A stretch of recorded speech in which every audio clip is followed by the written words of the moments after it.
now, as the whole world spoke in admiration of the city of steel, the ticker tape brought us breathtaking news. American and British troops had landed in and occupied North Africa. Further east, the British 8th Army was driving westward, pursuing the vaunted Africa Corps. And in the northeast, the Red Army had launched its smashing counteroffensive. The Germans were learning the real meaning of the words combined operations. As though a spring had been released, Russians attacked along the entire front. In the far north, the Germans felt the first impact as the Russians recaptured Schlüsselburg, breaking the Axis ring around Leningrad. Soon after, another offensive lashed out further south, bypassing the Germans' defense position at Rzhev and plunging down to Veliki Luki. Still another Russian blow fell in the Voronezh area, pushing a threatening spearhead deep into the German lines. In the far south, the Germans were moving away from Grozny instead of toward it, under the force of the Russian attack. At Stalingrad, the Germans were about to meet new opponents.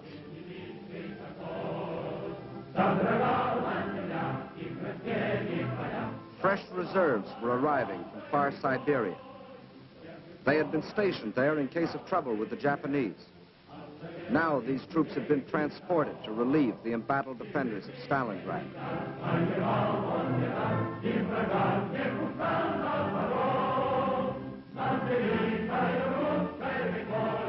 And as the reserves entered the city, at headquarters, the commanders of 3 Russian armies were meeting. The Germans had fought for Stalingrad as a prize. The Russians were determined to make it a trap. 2 simultaneous attacks were launched, one from the north, one from the south. The German armies encircling Stalingrad were now themselves threatened with encirclement. Finally, the 2 prongs met.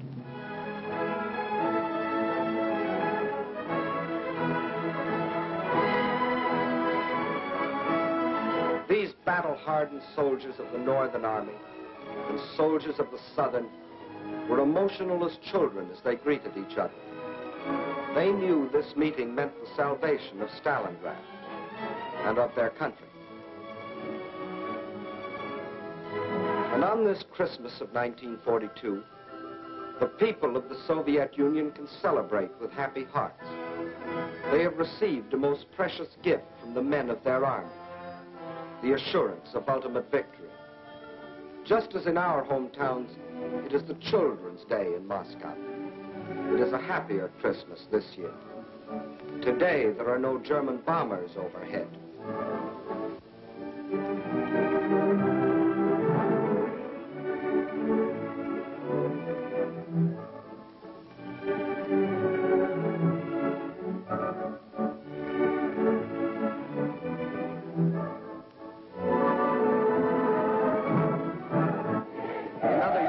Russians, like ourselves, celebrated on New Year's Eve, but not now.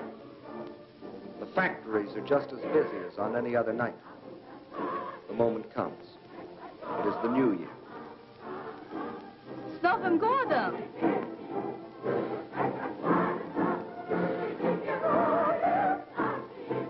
And at the front, the greeting is the same, up to a point. С Новым годом, гвардейцы! Огонь!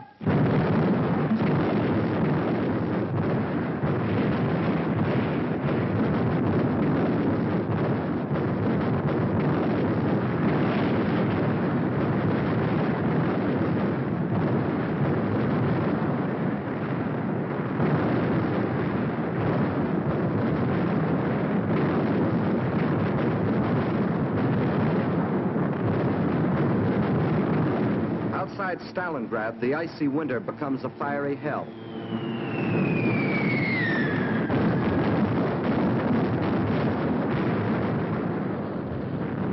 Here are concentrated the latest in Russian equipment. Flamethrowers, ice gliders, used here by shock troops to capture airfields in advance of the main army. Rocket guns, Katyusha, the Russians call them.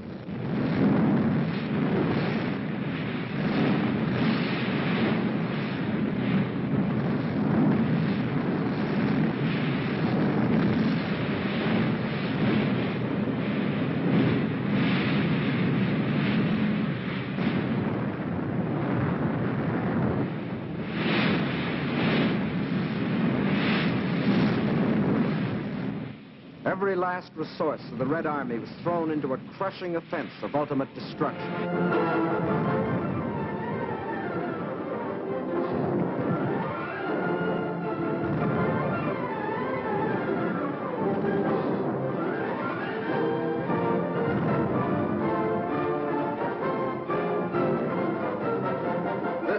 And Kessel with a vengeance, but the Nazis were getting Kesseled instead of the Russians. And on February the 2nd, 1943, after 162 days of the heaviest fighting in